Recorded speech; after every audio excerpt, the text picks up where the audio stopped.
Shalom para pelayan Injil se-Jawa Barat.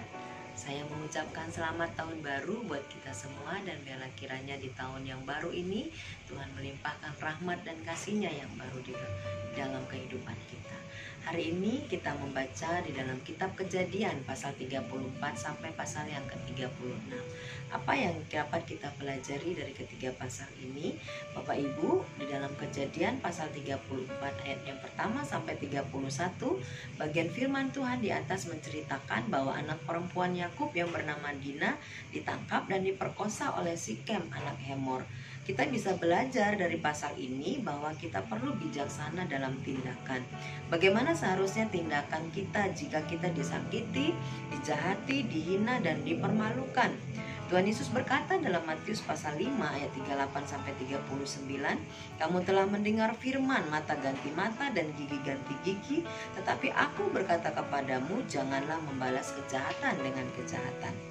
Pembalasan itu adalah hak Tuhan. Oleh sebab itu, apapun yang terjadi dalam hidup kita, disakiti, dijahati, dan dibenci, marilah kita bersandar kepada Tuhan dan berusaha supaya tindakan-tindakan kita bijaksana, sehingga kita akan mengalami kebahagiaan dan kedamaian.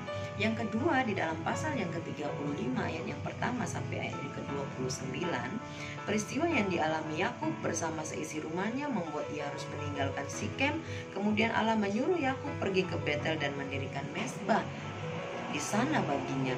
Dalam pasal ini kita bisa belajar bahwa pilihan yang benar menyelamatkan diri kita dan seisi rumah kita.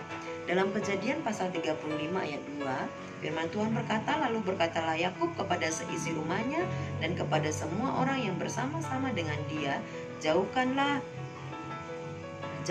dewa-dewa asing yang ada di tengah-tengah kamu, dan tahirkanlah dirimu dan tukarlah pakaianmu." Dan dalam pasal 35 ini kita bisa belajar bahwa pilihan yang benar itu menyelamatkan diri kita dan seisi rumah kita. Dalam pasal yang ke-36 ayat yang pertama sampai ayat yang ke-43, yaitu daftar silsilah keturunan Esau. Apa sih pentingnya saudara kita mempelajari tentang silsilah? Bapak Ibu Saudara dikasih oleh Tuhan, dalam pasal 36 ini kita bisa belajar bahwa janji Tuhan ya dan amin.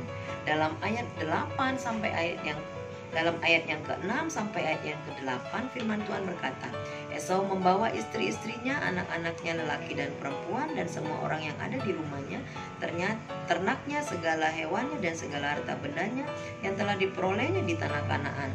Lalu pergilah ia ke negeri lain, dan ia meninggalkan Yakub adiknya itu, sebab harta milik mereka terlalu banyak sehingga mereka tidak dapat tinggal bersama-sama, dan negeri penumpangan mereka tidak dapat membuat mereka karena banyaknya ternak mereka itu. Maka menetaplah Esau di pegunungan Seir. Esau itulah Edom." Saudara dikasih oleh Tuhan, janji Tuhan pastilah tergenapi dan terpenuhi walau keadaan kelihatannya tidak mendukung. Tapi pada waktu yang telah ditetapkan Tuhan, janjinya pasti akan terwujud. Dalam pasal 34 sampai pasal 36 kita bisa belajar 3 hal. Yang pertama adalah bijaksana dalam setiap tindakan kita. Yang kedua, pilihan yang benar itu menyelamatkan diri kita dan juga orang yang ada di sekitar kita. Dan yang ketiga adalah janji Tuhan ya dan amin, dan pasti tergenapi dalam kehidupan kita. Puji akan nama Tuhan, dan marilah kita berdoa kepada Tuhan mengucap syukur.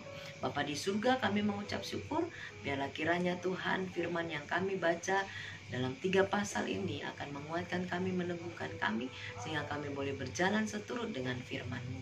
Terpujilah nama-Mu Tuhan, berkatilah setiap hamba-hamba Tuhan PI se-Jawa Barat ini, dan biarlah Tuhan akan menyembuhkan setiap yang sakit, menguatkan yang lemah, dan semuanya pergumulan dan masalah dan yang kami hadapi, kami percaya Engkau bersama dengan kami. Terima kasih Tuhan, kami menyerahkan semuanya ke dalam tangan-Mu. Dalam nama Yesus kami berdoa dan mengucap syukur. Haleluya, amin.